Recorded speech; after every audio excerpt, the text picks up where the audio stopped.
Hey, we are back on Countdown to Kickoff on Action 4. We are looking at all 51 of the Valley teams that are playing high school football coming up this fall, and that includes some that aren't in districts, Joe. Well, that means all the sub-3A, sub-2A schools, your Santa Rosas and teams like that, yeah, but they're still out there practicing, and they're hitting it hard, and there's some good football players out there we're going to get to look at. Let's take a look at them right now. Here are our sub-3A teams. District 16, Division 1, 2A. It did get tougher. You know, the last two realignments, we've had 4 teams drop from 3A to 2A, so now they're the big boys on the block. But you know what? That's okay. We're going to be ready for them. The Warriors of Santa Rosa always ready to take on that underdog role, and as the second smallest school in their district, they have that chance again. Quarterback Joe Mariscal returns for his senior season, along with his favorite target, Renee Ledesma. Both also starters on a defense that returns 9 total, working to redeem a 2011 season that saw the Warriors missed the postseason on a tiebreaker. It hurt a lot last year, but we're here, we're back, and we're ready. And it has a bad taste in our mouth. We've kind of set tradition here, and we expect to make the playoffs, and when it doesn't happen, that makes us work even harder. Private schools and independents. You know, he wants to be the top dog around here. And finally, Robert Serna is top dog at La Villa, the quarterback in waiting behind A.J. Garza for 3 years. Serna keeping it all in the family with the Cardinals, taking snaps from one brother, Roman, at center, while the other brother, Ramon, is next to him at guard. New La Villa head coach Danny Perez, more proof that despite their small size, the Cardinals are big on reloading and not rebuilding. Just them being around, coming over, you talking to them, being interested in them, and that's really important. It's dedication. Like, our players know that we have to step it up. We always tell them to work hard during practice. We always pick them up if they're doing something bad. We're always working hard.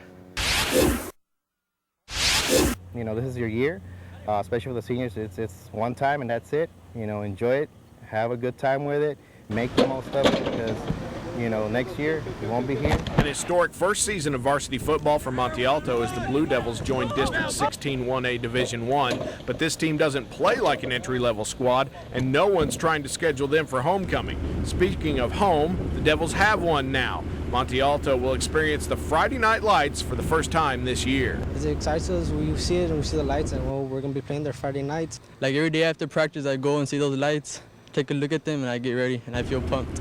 That's most of the point why we're here, busting our butts for all this that they're giving us, to show them how much we appreciate it.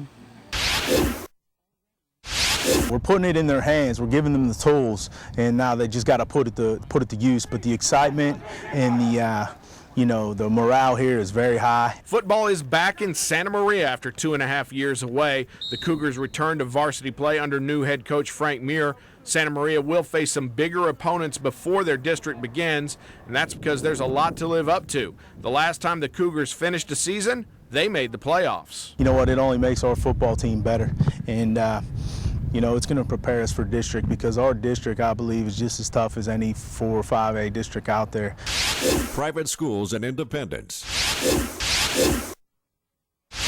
This year, instead of having to do a lot of teaching, we're just going right into practice. I mean, it's like we've started regular season. Such is the advantage of having third-year starters across both sides of the ball at St. Joseph Academy. The Bloodhounds bring back all but 3 from last year's playoff team, and to get St. Joe to the next level, Coach Butenot has added tough 3A squads like Rio Hondo, Port Isabel, as well as 5A Lopez to their regular and scrimmage schedule. Well, in years past, I mean, we've had a little weaker schedule, I feel, but now I think this year we've really stepped it up. Our off-district games are more intense opponents, and they're ready to play, and they want to prove themselves to the rest of the valley.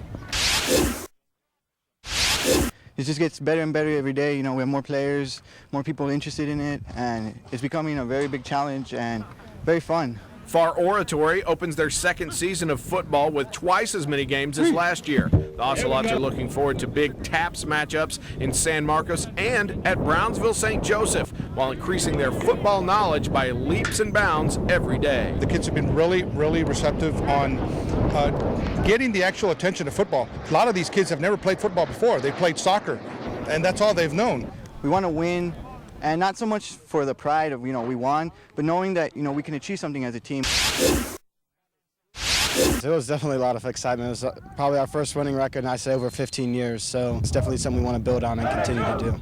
Marine Military Academy is in a great position to build on last year's 6-4 record with the addition of new players like enormous tackle Osaritan Igbadian. The man they call OT will protect the most senior of Leathernecks, graduated quarterback Antonio Hubbard, back at MMA doing college prep work and using his final year of eligibility. I mean, it means a lot. I mean, every college player's dream is to play another year of football, and I'm just blessed I get the chance to play football and be here with all my teammates that I knew from last year.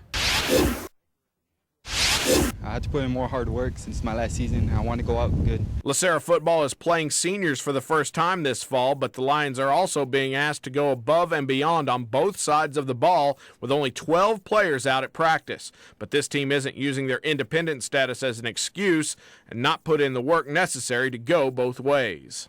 Yes, it's hard work, but the coaches are here to condition us, and that's what we have to do. Because we're kind of short on players this year.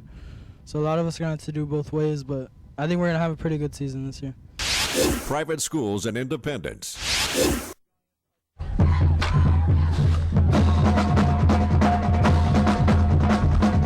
And that's just a look. That's just a look at some of the sub-3A schools, and we're going to have a lot more on those. Atmosphere galore, cheerleaders. It's football season, my friend. We're here. It is football season, and we're going to talk about these sub-3A teams like Santa Rosa, La Villa, and Monte Alto. We're going to talk about those with Armando Garza, all at the Valley Morning Star and RGVSports.com when we come back right after this.